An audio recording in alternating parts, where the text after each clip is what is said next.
बिस्मिल्लाहिर्रहमानिर्रहीम। अस्सलाम वालेकुम friends, welcome to my YouTube channel meals with Javeria.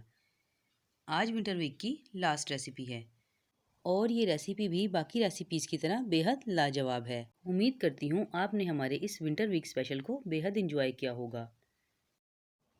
तो फ्रेंड्स, जी हाँ, आज की हमारी रेसिपी है तिल की चिक्की, जिसे तिल वाली गचक भी कहते हैं। तो चलिए चलकर देखते हैं ये यम्मी सी रेसिपी कैसे बनकर तैयार होती है।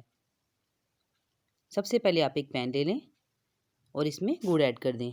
गुड़ मैंने लिया है 200 ग्राम और इसे हल्की आंच पर हल्के हाथ से चलाते हुए पिघला लेंगे।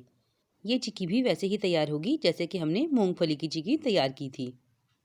अब इस स्टेज पर हम इसमें थोड़ा सा पानी ऐड कर देंगे, बिल्कुल 1 घूंट के करीब, और इसे अच्छे तरीके से मिक्स करते हुए पिघला लेंगे जब तक ये गुड़ पिघल रहा है। अगर आपने मेरे चैनल को सब्सक्राइब नहीं किया है तो प्लीज़ इसे सब्सक्राइब कर दें और मेरी वीडियो को भी लाइक कर दें। साथ लगे बेल आइकन को भी दबा दें ताकि मेरी हर नई आने वाली वीडियो आप सबसे पहले देख सकें। ये देखिए, गुड़ अब काफ़ी हद तक पिघल गया है और जो इसमें गुठलियाँ हैं इसे अच्छे तरीके से तोड़ तोड़ कर पिघला लेंगे ताकि गुड़ एक जैसा पके। ये रेसिपी सिर्फ 2 इंग्रेडिएंट से बनकर तैयार हो जाती है, एक गुड़ और दूसरा तिल। इन दोनों की ही तासीर गर्म होती है और ये हमें सर्दी के मौसम में ठंड से बचाते हैं। ये देखिए, गुड़ हमारा पिघल चुका है और अब हम इसे अच्छे तरीके से मिक्स करते हुए पका लेंगे। अब हम इसे चेक कर लेते हैं कि गुड़ हमारा रेडी हुआ है या नहीं। लास्ट टाइम मैंने आपको जो चिक्की की रेसिपी बताई थी, पीनट चिक्की की, उसमें मैं आपको बहुत डिटेल वीडियो दे चुकी हूँ। तो इस दफ़ा मैं वीडियो को स्किप करके बना रही हूँ ताकि आप लोगों का कीमती वक्त ज़ाया ना हो। ये चिक्की भी बिल्कुल वैसे ही तैयार होगी जैसे कि पीनट की चिक्की तैयार हुई थी, लेकिन इसकी तैयारी में हमें कम वक्त लगेगा। ये देखिए, अब हम इसे फिर से चेक करते हैं कि ये रेडी हुई है या नहीं। और आप देखिए, ये भी खिंच रही है, इसका मतलब हम इसे थोड़ा सा और पका लेंगे। तिल की चिक्की मेरी फैमिली में बहुत पसंद की जाती है, इसलिए मैं इसे अक्सर पकाती हूँ। अब हम इस स्टेज पर इसमें 1 चुटकी आटा ऐड कर देंगे। आटे से चिक्की कड़क बनती है और हमारा गुड़ जल्दी रेडी हो जाता है। ये देखिए, गुड़ का कलर काफ़ी हद तक चेंज हो चुका है। अब हम इसे एक बार फिर से चेक कर लेते हैं कि गुड़ रेडी हुआ है या नहीं। इस चिक्की को बनाकर आप बहुत आराम से 20 से 25 दिन के लिए सेव कर सकते हैं।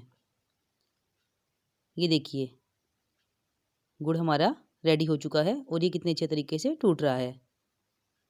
इस स्टेज पर अब हम इसमें, आपने भी चिक्की को इसी तरह स्टेप बाय स्टेप पकाना है और बार बार इसी तरीके से चेक करना है, वरना आपकी चिक्की ख़राब हो जाएगी। अब इस स्टेज पर आकर हम इसमें तिल ऐड कर देंगे। तिल भी मैंने 200 ग्राम लिए हैं। आप तिल और गुड़ की क्वांटिटी अगर इक्वल रखेंगे तो इसकी चिक्की बेहद मज़ेदार तैयार होगी। वो बच्चे जिनको मसाने की कमज़ोरी का मसला है, आप उन्हें ये चिक्की रोज़ दिन में 2 टाइम दें, इंशाअल्लाह बहुत जल्द अफाका होगा। अगर आप चाहें तो ये चिक्की गुड़ के बजाय चीनी में भी बना सकते हैं। इसके लिए आप चीनी का शीरा तैयार करेंगे और बिल्कुल इसी प्रोसीजर के साथ उसमें तिल डालकर पका लेंगे तो ये आपकी चीनी वाली चिक्की तैयार हो जाएगी। तो फ्रेंड्स, चिक्की अब रेडी हो गई है, तो चलिए अब हम इसे काउंटर पर सेट कर लेते हैं। ये देखिए, शेल्फ़ को मैंने अच्छे तरीके से साफ़ कर लिया है और अब हम इसे इस तरीके से सेट कर लेंगे। बेलन की मदद से इसे बिल्कुल एक जैसा पतला पतला बेल लेंगे ताकि हमारी चिक्की बिल्कुल बाज़ार जैसी तैयार हो। बेलन से इस तरीके से बराबर करने से चिक्की में एक शाइन आ जाती है, जिससे इसकी लुक बिल्कुल बाज़ार वाली आती है। अब हम इसे कट लगा लेते हैं। ये देखिए, इस तरीके से आपने इसे कट लगा लेने हैं और 1 घंटे के लिए ठंडा होने के लिए यूं ही छोड़ देना है। ये देखिए, अब हमारी चिक्की रेडी हो गई है और किस कदर अच्छी और खस्ता तैयार हुई है। देखकर ही मुंह में पानी आ रहा है। आप भी अपने घर पे ट्राई ज़रूर कीजिएगा और मुझे कमेंट में बताइएगा कि आपकी चिक्की कैसी तैयार हुई है। आप इसे किसी भी एयर टाइट बॉक्स में रखकर आराम से 15 से 20 दिन के लिए सेव कर सकते हैं। तो ये देखिए हमारी रेसिपी की फ़ाइनल लुक। उम्मीद है आपको पसंद आई होगी। अगर आपकी कोई फरमाइश है तो मुझे कमेंट्स में ज़रूर बताएं, मैं उसे पूरा करने की पूरी कोशिश करूँगी। फिर मिलूँगी आपसे किसी ऐसी ही अच्छी रेसिपी के साथ। तब तक के लिए दुआओं में याद रखिएगा, अपना बहुत ख़याल रखिएगा। अल्लाह हाफ़िज़।